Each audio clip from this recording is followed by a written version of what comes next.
पादप की वृद्धि के लिए सबसे अच्छी चिकनी मिट्टी, बजरी, बालू मिट्टी, दोमट मिट्टी। तो इसका उत्तर होगा दोमट मिट्टी। वृक्ष के इकोसिस्टम में जीव संख्या का पिरामिड होता है। उल्टा, सीधा, सीधा या उल्टा, इनमें से कोई नहीं। तो इसका उत्तर होगा उल्टा। जीवों और उनके वातावरण में होने वाले अन्योन्य क्रिया का अध्ययन कहलाता है। इसका उत्तर होगा इकोलॉजी। बायोम है, तो इसका उत्तर होगा जीवों का समुदाय जो परस्पर प्रतिक्रिया करें। सेलाइन भूमि में उगने वाले पौधे कहलाते हैं। इसका उत्तर होगा हेलोफाइट। जलीय पादपों के तनों में क्या दशा होती है? तो साथियों इसका उत्तर नहीं दिया गया है। अगर आपको पता हो तो कमेंट करके जरूर बताइएगा। जब कोई वाहन चलता है तो कौन सा विषैला पदार्थ निकलकर वायुमंडल में नहीं आता है? तो इसका उत्तर होगा SO2। मृदा जिसका अभिगमन जल के द्वारा होता है कहलाती है। इसका उत्तर होगा जलोढ़ मृदा। एक तालाब है। इसका उत्तर होगा प्राकृतिक पारिस्थितिक तंत्र। मृदा का जल तथा वायु के प्रभाव से निष्कासन कहलाता है। इसका उत्तर होगा इरोजन। पृथ्वी के सभी जीवित जीवों को क्या कहते हैं? इसका उत्तर होगा समुदाय। तालाब के इकोसिस्टम के बायोमास को पिरामिड होता है। इसका उत्तर होगा उल्टा। वह पौधे जो समुद्र के किनारे होते हैं किसके लक्षण दिखाते हैं? इसका उत्तर होगा समोद्भिदों के। वनस्पति विज्ञान की वह शाखा जो पृथ्वी पर पादपों के वितरण से संबंधित है, तो उसका उत्तर होगा फाइटोजियोग्राफी। समपारिस्थितिकी निम्नलिखित में से किसका अध्ययन है? तो इसका उत्तर होगा कम्युनिटीज। जल निमग्न पादपों के तने कोमल और कमजोर होते हैं, क्यों? तो इसका उत्तर होगा आधारी ऊतक और जाइलम कम विकसित होते हैं, एक फूड चेन में होते हैं। इसका उत्तर होगा प्रोड्यूसर, कंज्यूमर्स और डिकम्पोजर्स। मृदा अपरदन को रोका जा सकता है। इसका उत्तर होगा वनोरोपण से। विश्व का सबसे बड़ा इकोसिस्टम है। इसका उत्तर होगा ओशियंस।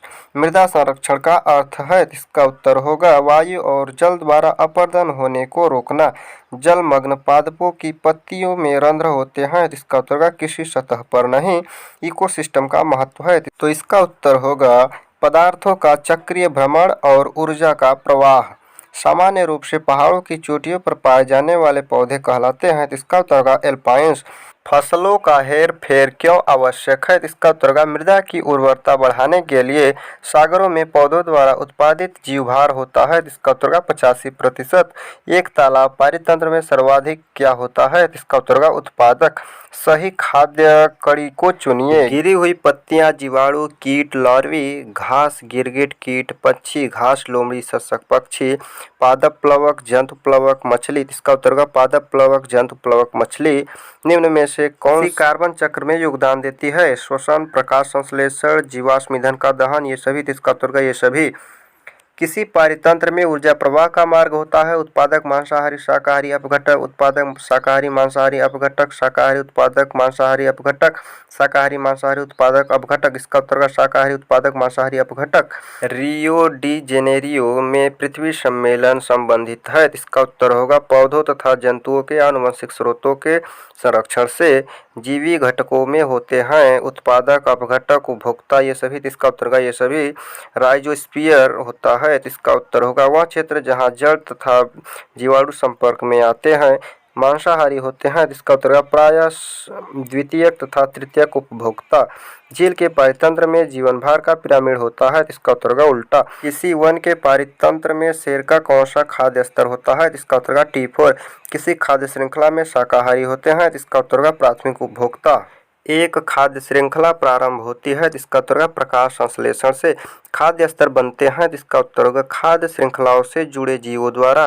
वायुमंडल में संतुलन स्थापित होता है। इसका उत्तर होगा उत्पादकों, उपभोक्ताओं एवं अपघटकों द्वारा। एक खाद्य श्रृंखला बनी होती है। इसका उत्तर होगा अ व ब दोनों। केवल उत्पादकों की, केवल उपभोक्ताओं की। यदि समुद्र में पादप प्लवक नष्ट कर दिए जाए तब यह खाद्य श्रृंखला को प्रभावित करेगा। इसका उत्तर होगा एक खाद्य श्रृंखला में प्रारंभिक जीव होते हैं। इसका उत्तर होगा प्रकाश संश्लेषण करने वाले प्राथमिक उत्पादक। किसी वन पारितंत्र में हरे पादप होते हैं। इसका उत्तर होगा उत्पादक। खाद्य श्रृंखला जिसमें सूक्ष्म जीव उत्पादकों द्वारा संश्लेषित ऊर्जा प्रचुर यौगिकों का अवशोषण एवं विखंडन करते हैं होती है। जिसका उत्तर होगा अपरदभोजी खाद्य कड़ी। शाकाहारी निम्नलिखित में से ऊर्जा की कौन सी उस मात्रा का उपयोग करते हैं जो उनके द्वारा अंतर्ग्रहित भोजन से प्राप्त होती है? इसका उत्तर होगा 10%। तो दोस्तों मिलते हैं अगले वीडियो में, आज के लिए इतना ही। तो चैनल सब्सक्राइब करना मत भूलना दोस्तों। जय हिंद। लो चले मितवा इन ऊंची नीची राहों